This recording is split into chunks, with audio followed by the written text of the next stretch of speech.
বীর মুক্তিযোদ্ধা জনাব আব্দুল লতিফ সিদ্দিকী, আপনাকে আমাদের অনুষ্ঠানে স্বাগত জানাই। আপনাকে আপনাকে শুভেচ্ছা এবং কৃতজ্ঞতা, আপনি আমাদের সময় দিয়েছেন এই জন্য। প্রশ্ন করবেন সেটা আপনার বিষয়। হুম হুম। আমি কোনটার জবাব দেব আর কোনটার জবাব দেব না অবশ্যই সেটা আমার বিষয়। অবশ্যই অবশ্যই। কিন্তু দর্শক শ্রোতা যারা আমার এই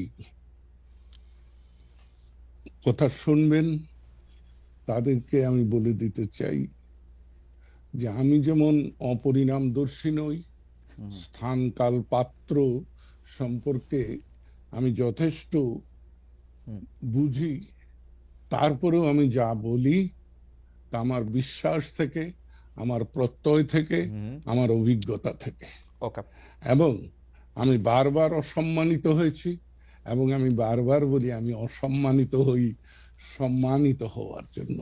না, ফ্যান্টাস্টিক। এবার আপনি আপনি আপনি নিশ্চয়ই যা প্রশ্নের জবাব আপনি দিতে চান সেটা আপনি দিবেন, এবং যেটা আপনার দিতে চান না সেটা আপনি দিবেন না, সেটা আপনার একদমই আপনার ইচ্ছা থেকে থাকে। আমার প্রশ্ন হয়তো আমি করব, তার আগে আমি একটু বলে রাখি যে আমি কিন্তু আওয়ামী লীগের বর্তমান যারা সর্বশেষ সরকারে ছিলেন এবং আওয়ামী লীগের দলের যারা বিভিন্ন পদে ছিলেন, তারা এখনো পদে আছেন কিনা জানি না, তাদের অনেকের সাথে যোগাযোগ করছি, তাদেরকে আমার অনুষ্ঠানে আসার আমন্ত্রণ জানাচ্ছি। তারা যদি আমার অনুষ্ঠানে আসেন তাহলে আসতে পারবেন। দর্শকদের মধ্যে অনেক প্রশ্ন ছিল যে আমি আওয়ামী লীগের যারা আছেন তাদের নিয়ে আসলে অনুষ্ঠান কেন করি না, যখন এটা আমার আমার চাওয়া আছে, তারা আসবেন কিনা সেটা হচ্ছে তাদের ব্যাপার।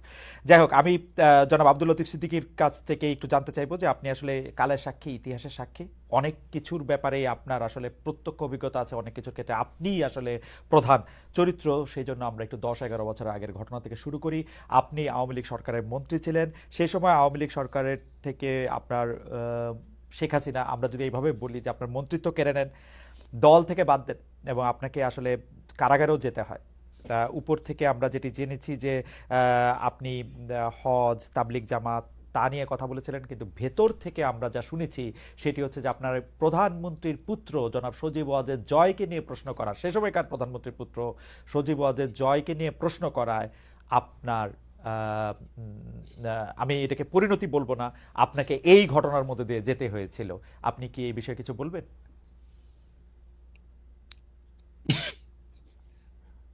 প্রশ্ন করা এবং না করা হলো আমার চরিত্র বৈশিষ্ট্য। আমি যে কোনো বিষয়ে যে কাউকে আমি প্রশ্ন করেছি। আমি 1964 সালে কপের নির্বাচনে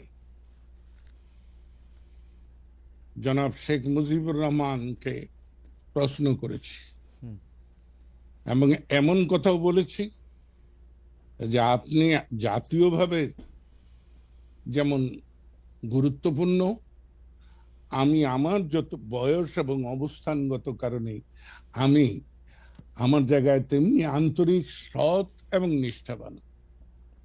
তাই আপনি যে প্রস্তাব গ্রহণ করেছেন মনোনয়নের ক্ষেত্রে, এ ব্যাপারে আমার আপত্তি আছে। তাই আমি আপনাকে যেটা বলবো, আমি জয় সম্পর্কে কোনো কথাই বলিনি এবং জয় আমাকে কোনোদিন কোনো কথা বলেনি। জয় তথ্য প্রযুক্তি মন্ত্রণালয়ের উপদেষ্টা ছিলেন, প্রধানমন্ত্রী, তথ্য মন্ত্রণালয়ের না, তথ্য যোগাযোগ মন্ত্রণালয়ের প্রধানমন্ত্রীর উপদেষ্টা ছিলেন। তিনি তাকে কি উপদেশ দিয়েছেন তা জানি না, আমাকে কোনো উপদেশ দেননি। বরঞ্চ আমি একদিন জয়কে বলেছিলাম বঙ্গবন্ধু স্যাটেলাইটের ব্যাপারে যে বাবারে এইটার কি করব। সে আমাকে স্পষ্ট করে বলেছিল যে বড় মামা, আপনি চায়না আর আমেরিকা সম্পর্কে সতর্ক হবেন। ওকে। চায়নাদের যে জিনিসটা দেবে সেটা নিশ্চয়তা নেই, আর আমেরিকা 10 টাকার জিনিস 10,000 টাকা দাম ধরে বসবে। আপনি রাশিয়া, ফ্রান্সের এই দুই জায়গাটা বিবেচনা করতে পারেন। এই আমার 6 মাসের তথ্য প্রযুক্তি মন্ত্রণালয়ের একমাত্র জয়ের সঙ্গে কথা। তবে যে কথাটি বলা হয় বাংলা ভাষায় কিন্তু অনেক রকম ব্যাপার আছে, সেটা বাক্য গঠনে। আমি বলেছি জয়কে, এ কথা আমি বলেছি, সেটা জয়কে প্রশ্নবোধক না। আমি বলেছি জয় হলো প্রধানমন্ত্রী শেখ হাসিনার পুত্র, জয় হলো বঙ্গবন্ধু শেখ মুজিবের দৌহিত্র, এই হিসাবে। কিন্তু চাটুকার খোসামতকারীরা শেখ হাসিনাকে কি বুঝেছে আমি জানি না, এবং তবে বিষয়টা কিন্তু এখানে না। ওকে ওকে, আমি একটু মাঝখানে একটু বলি। তার মানে হচ্ছে আপনি এটুকু প্রশ্ন করার জন্য আপনার মন্ত্রিত্ব চলে গেল আওয়ামী লীগে? না না না না না না, আমার মন্ত্রিত্ব ওখানে যায়নি, আমার আওয়ামী লীগ থেকে বহিষ্কার ওখানে হয়নি, হয়েছে কায়েমি স্বার্থবাদ।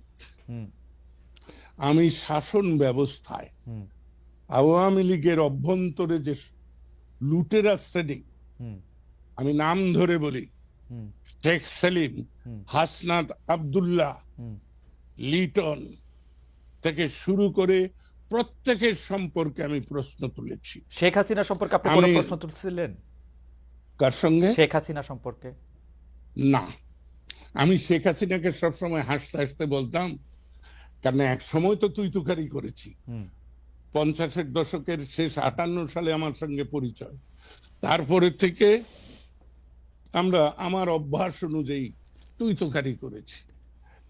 কিন্তু আমি যখন 2001-এর জাতীয় সংসদ নির্বাচনে ভোট ডাকাতির কারণে পরাজিত হই, তারপরে আমি সিদ্ধান্ত নেই যে আমি রাজনৈতিক অঙ্গনে থাকবো কি থাকবো না, নির্বাচনী ব্যবস্থার মধ্যে থাকবো কি থাকবো না।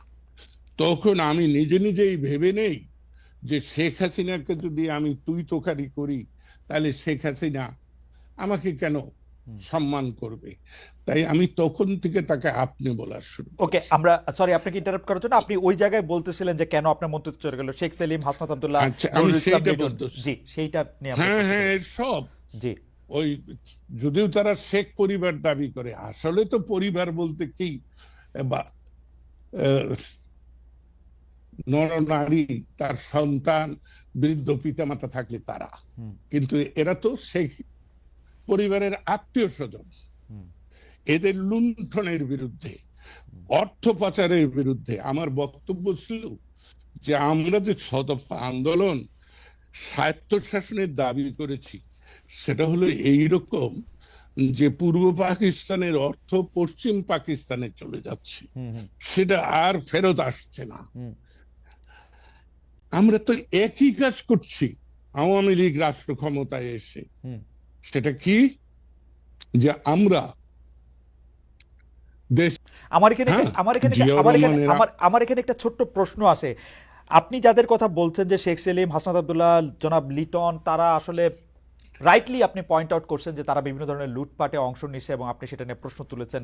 কিন্তু আপনার কাছে কখনো মনে হয় নাই শেখ হাসিনার ডাইরেক্ট ব্লেসিং না থাকলে, ডাইরেক্ট অংশগ্রহণ না থাকলে তাদের পক্ষে কোনোদিন এই লুটপাট করা সম্ভব না? এটা কি বললেন, এটা কি বললেন খালেদ? আপনার যদি ইচ্ছা না থাকতো তাহলে আমি কি আপনার সঙ্গে এই মুখোমুখি সাক্ষাৎকার দিতে পারি? না না, এবং আপনার ইচ্ছা না থাকলেও আপনার ইচ্ছা না থাকলেও সেটা শেখ হাসিনার যদি ব্লেসিং নয়, শুধু ব্লেসিং তো ছিলই, তার একান্ত সম্মতি ছিল। রাইট। এবং এই ব্যাপারে আমি ছেলেটিকে পছন্দ করি আর না করি, সোহেল তাজ, সে কিন্তু এক সাক্ষাৎকারে বলেছে যে আপা আমাকে বলেছিল যত পারো অর্থ জোগাড় করো। আমি কিন্তু শেখ হাসিনা সম্পর্কে আমার খুব উচ্চ ধারণা ছিল। আমি মানুষের খোঁজ খবর নেই না, আর আমি কারোর বিরুদ্ধে যতক্ষণ পর্যন্ত সুনির্দিষ্টভাবে আমি আমার এই প্রত্যয় না জন্মে যে এই ঘটনাটি সত্য, ততক্ষণ পর্যন্ত আমি কারো সম্পর্কেই মন্তব্য করি না। আমি কারো বিরুদ্ধে বলি না, সব সময় বলি যে আমি অমুকের সম্পর্কে, অমুকের বিষয়ে মতামত দিচ্ছি। তো আপনাকে বলি, যে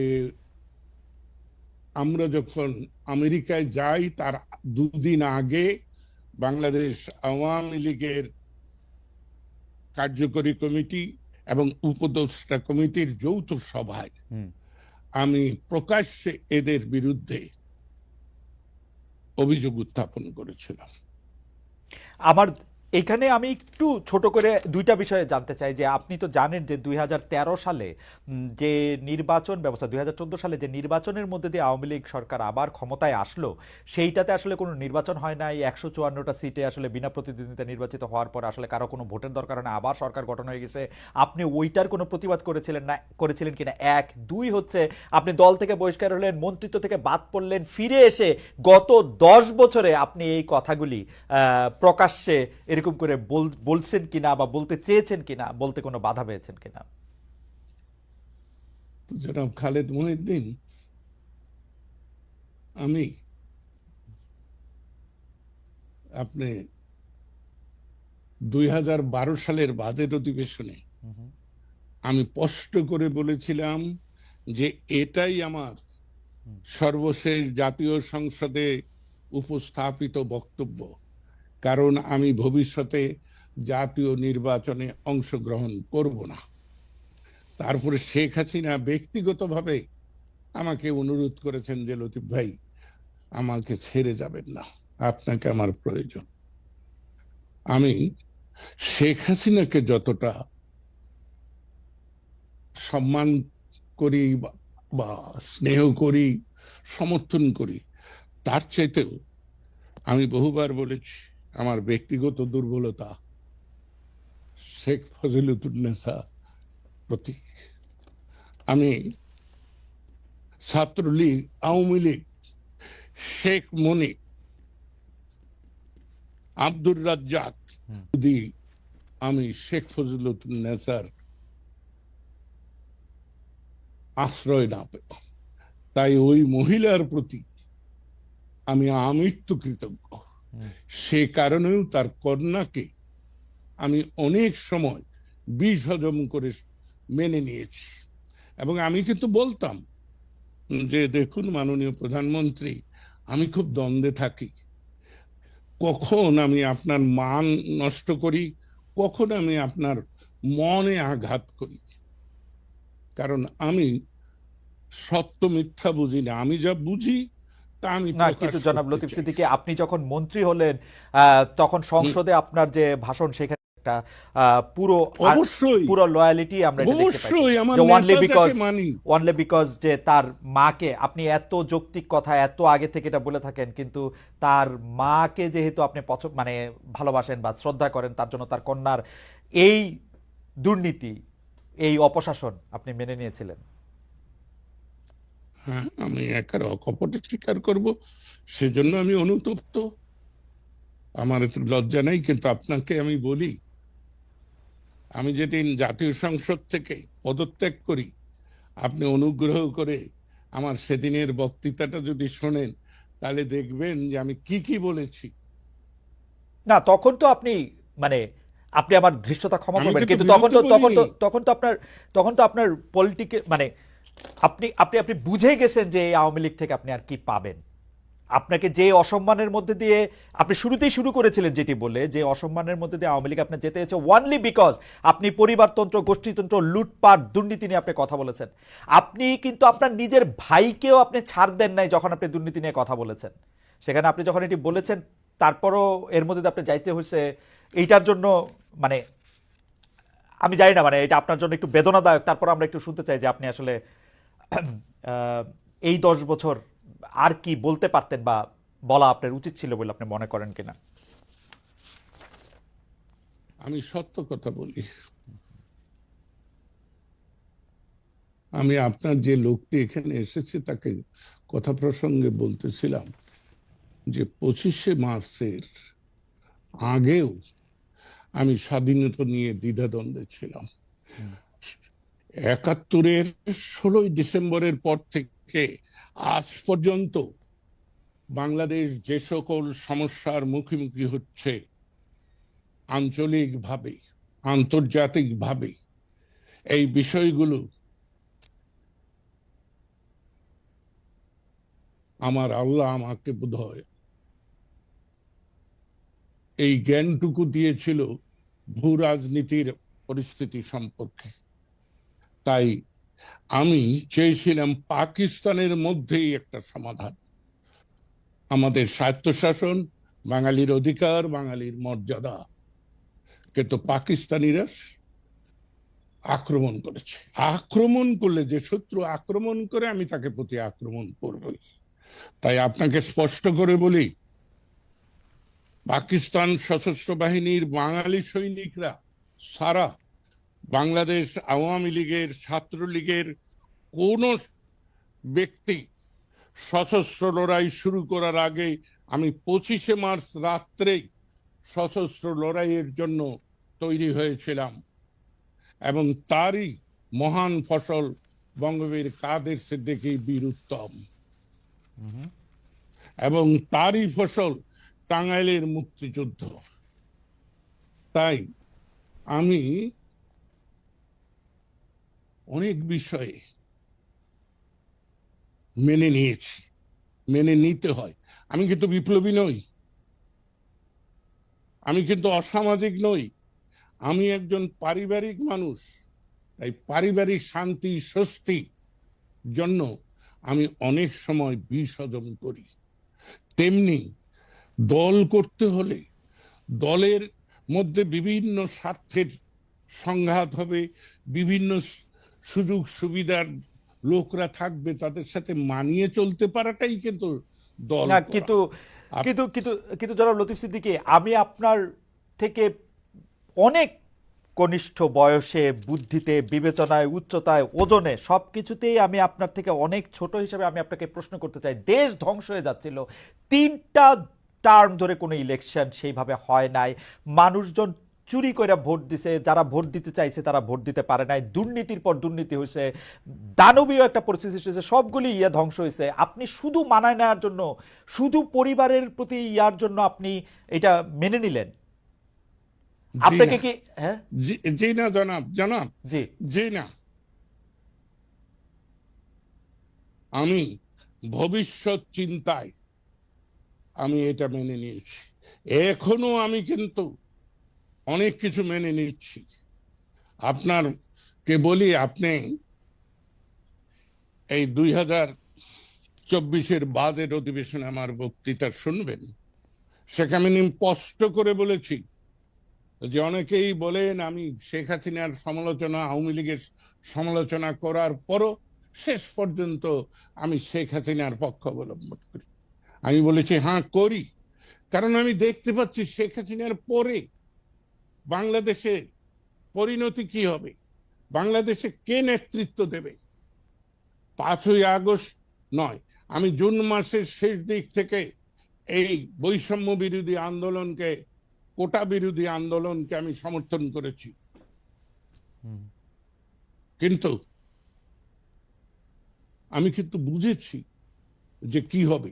আমি আশান্বিত হয়েছিলাম যখন ডক্টর ইউনূসের নাম ভেসে এসেছে, কারণ আমি ডক্টর ইউনূসকে পছন্দ করি, এ কথা কিন্তু কেউ বলবে না। ডক্টর ইউনূস স্বয়ং জানেন আমি তাকে পছন্দ করি না, কিন্তু আমার মনে হয়েছিল যে বাংলাদেশের সাধারণ জনপরিষদ, জনগোষ্ঠী, যারা কোনো স্বার্থের কাছে নথি স্বীকার করে না, তারা এক বাক্যে ডক্টর ইউনূসকে মেনে নিয়েছিল। এবং আজকে বাংলাদেশের এই 5-6 মাসের অবস্থাটাকে আপনি দেখুন। না, সেজন্য তো আওয়ামী লীগ দায়ী, বাংলাদেশের মানুষ সেজন্য তো আওয়ামী লীগ দায়ী, সেজন্য তো আওয়ামী লীগের 15 বছরের দুঃশাসন দায়ী। প্রতিষ্ঠানগুলিকে ধ্বংস করা হয়েছে, পুলিশ, সেটা বলছি, পুলিশ, আমলাতন্ত্র, আমি তো স্বীকার, হ্যাঁ, কিন্তু নেতৃত্ব যিনি আসছেন ডক্টর ইউনূস তো নেতৃত্ব দিতে পারছেন না। শেখ হাসিনা কি নেতৃত্ব দিতে পেরেছেন জনাব সিদ্দিকী, আপনি কি আমাদের একটু বলবেন? শেখ শেখ হাসিনা তো লুটপাট ছাড়া আর কি নেতৃত্ব দিচ্ছেন, আপনি আমাদের বলেন। আমি তো বলি নাই যে শেখ হাসিনা ভালো কিছু করেছেন, আপনি কিন্তু শেখ হাসিনা দেশটাকে একটা স্থিতিশীল অবস্থায় রেখেছিলেন, সকল কায়েমি স্বার্থবাদীদেরকে সুবিধা বন্টন করে একটা ব্যবস্থা রেখেছিলেন। এইখানেই তো আমার প্রশ্ন, যে 5ই আগস্টকে যারা বলেন বিপ্লব, অভ্যুত্থান, আমি বলি না, এটা বিস্ফোরণ। বিস্ফোরণ যদি না হবে, আপনি বলুন 5ই আগস্ট 5টার সময় গণভবন ধ্বংস করলেন, জাতীয় সংসদ ধ্বংস করে যাদের নেতৃত্বে তারা সুরসুর করে ক্যান্টনমেন্টে গেলেন কেন? সেনাপ্রধান ডাকলেন আর না। চলে গেলেন সবাই। না, এটা খুবই পার্টিনেন্ট কোশ্চেন, কিন্তু আমরা একটু আগের থেকে আসতে চাই লতিফ ভাই। আমরা আপনাকে তো আর সবসময় পাই না। আপনি বলেছেন যে শেখ হাসিনা বাংলাদেশকে স্থিতিশীল অবস্থায় এনেছিলেন। আপনি কোন স্থিতিশীলতার কথা বলতেছেন এটা একটু বলবেন? আমাদের রাজনৈতিকটা ছিল অস্থিতিশীল, 3টা ইলেকশন